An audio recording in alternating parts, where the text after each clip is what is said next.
Hello friends, welcome to English Shorthand class. Ready? 1, 2, 3, start.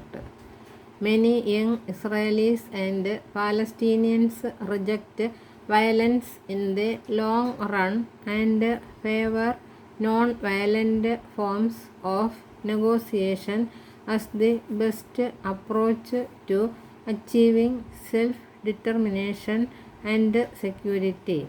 Is this an idealistic dream? Maybe, but perhaps idealism is the most realistic approach at this time because non-violence is the solution most grounded in reality.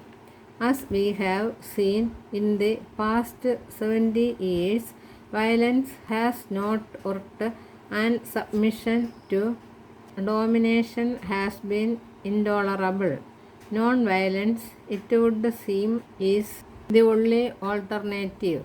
This is the only strategy that can assure Israelis their security and Palestinians their state.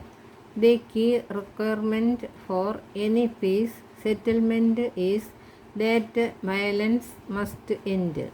This does not mean that we have to be silent in an undignified way in face of the deaths of innocent civilians on both sides. It means that we need to launch a global movement of non-violent resistance to the violent policies of those who are against a coherent and proactive negotiating position. Wheel of victimization. The path to a workable peace, one with a Palestinian state alongside Israel and both with internationally recognized borders, has been well known for long.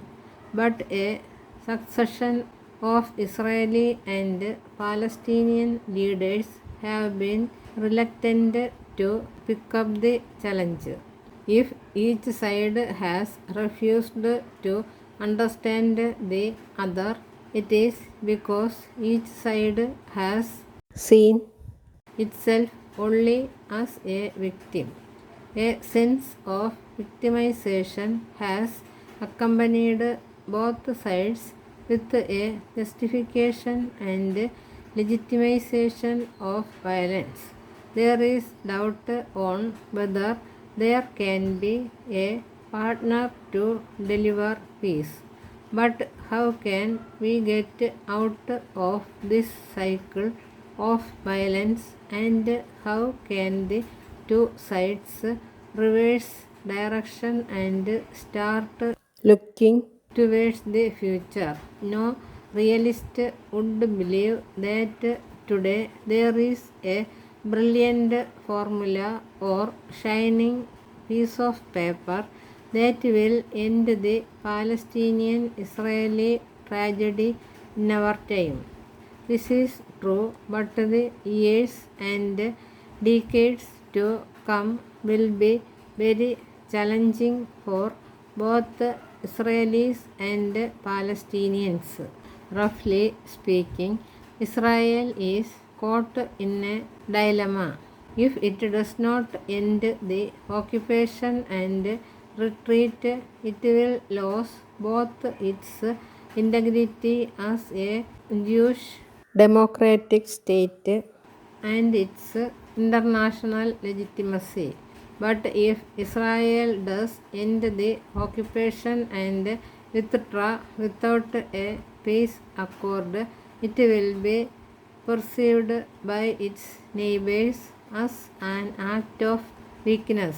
To solve this dilemma, Israel must get its act together. It must reform its political system. It must come up with a government of wisdom and common sense. But it must do more than that. It must create a new relevant narrative, which is a narrative of tolerance and dialogue. As for the Palestinians, they have no way of regaining their rights without the active participation of Israelis in their democratic effort.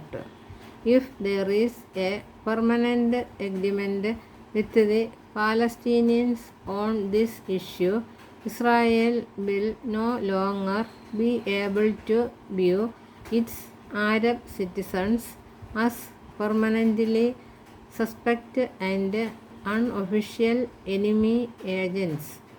In the coming decades, Israelis will be confronted with a fundamental question whether to ensure the peaceful transition towards an egalitarian society in which Palestinians are given the same rights as Jews.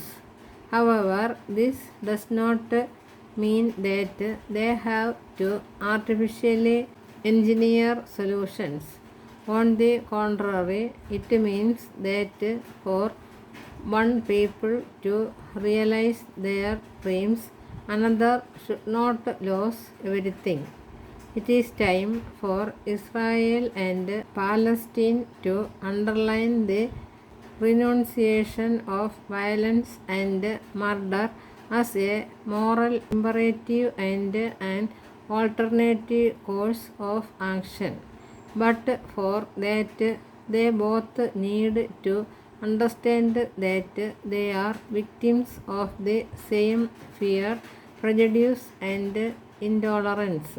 Undoubtedly, light and hope can only come from a non-violent dialogue between young Palestinians and Israeli youth.